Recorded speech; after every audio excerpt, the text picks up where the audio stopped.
Hey guys, No John's Mods here. Today we're going to be going over the potentiometer reset fix for drift and other stick input problems that you guys might have. Today we're going to be using this Type 3 Emerald board. It's got the trigger sliders removed and it's got no rumble housing either, just so I can move it around a little easier. Plus this board was I already took some parts off of it, so but we only need to worry about the stick boxes today. I'm gonna go through the list of things you need. Number one, we're gonna use this isopropyl alcohol here for a really nice deep clean. It's great for cleaning anything electronic and things like that. I'm gonna use this cotton swab for the isopropyl alcohol. This is just a really good tool for dispensing and cleaning. I'm gonna use these needle nose tweezers. I'll show you later, but it's very specific what you need these for and not necessary, but these are definitely necessary. You're going to need a flat tip set of tweezers or a flathead screwdriver or a spudge of any kind, and I'll show you why right now. We're going to get into it. When we talk about potentiometer reset, we talk about these little black pieces that are on the side of the stick box. These are what are going to read your inputs on your analog stick, so if you go left or right or up and down, if I move these up to the camera, you can see that there's little black clips that will move while you move the stick. That is what's going to read your input and send it to that main chip, and in turn send it to the game. So that controls your walking and things like that. Now to reset these, sometimes it's really easy. Sometimes you can just unclip them and reclip them. But I'm going to go through the full clean here as a, more thorough technique. What you want to do is you want to put this flat tip between the potentiometer and the stick box. So the black and the white plastic you want to separate, and you just want to push down and you want to gently pry them away. You got to be really careful here because you don't want to damage anything, but with a slight amount of force it should come right off. And there you go, we have our potentiometer unclipped. And we're going to do the same thing with the bottom,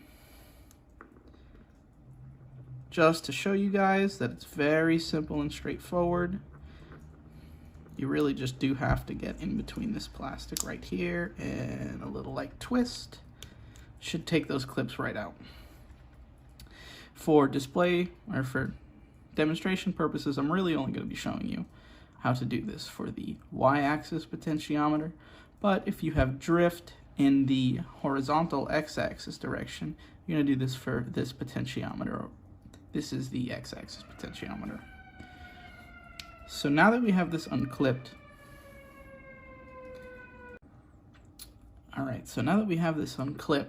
we can remove the wiper. The wiper is what actually connects to the stick box and what controls the motion. Bend it back up slightly and you can see there are going to be two little teeth that stick out. Let me see. See those two little bits that stick out? You want to squeeze those gently. So you take your tweezers sideways and you really just want to give them a light squeeze. And your potentiometer should come right out. Easy peasy. We're going to grab our potentiometer gently. Don't squeeze too hard, it'll fly out. And we're going to notice the orientation that it rests in. There is a small metal wire above the wiper. You can see how that was facing outwards while we took it out. So now we know that's how we're going to have to put it back in. We'll lay that on its side. And we're going to get to the board now. My favorite thing to do, or the easiest way to do this, is to take your cotton swab and you're going to lightly dampen it with your isopropyl alcohol. I put mine in a little cup so it's easier to get to. And you just go up inside the potentiometer and you're going to gently wipe. Really just going easy, but you want to get any dirt and debris out. So take your time, no rush, but it's really important you don't push too hard because you don't want to damage anything. Alright, so now we've got that cleaned. We're going to let that air dry for a moment. We're going to get back to our wiper. Oh, wrong tweezers. So the wiper can have errors too, so I'm just going to hold it flat. It's hard to hold these in the air, so just hold it flat down on a surface and gently go at it with your Q-tip or cotton swab. And you just want to remove any dirt or dust that may be left over. Sometimes it grabs on, but you can see, you know, if you hold it up, you should give a good look at it. And you really want to make sure there's no real dust or anything. Just anything that can interfere with your signal on there. So once we've done that, we're going to let these both dry, and we'll be back in a second. All right, now that our wiper and potentiometer have air dried, we're going to go back and we're going to reseat the wiper blade. So check this out. We know that this raised piece, well, it's hard to see on the camera, but this raised piece needs to be facing away from us. So I'm going to rotate that in my hand. Be careful not to touch anything, metal, so I don't get my oils on it or anything. And I just gently place it right back onto the potentiometer. And we go in with our tweezers and we want to just squeeze this into place so that can be done. It'll pop right in.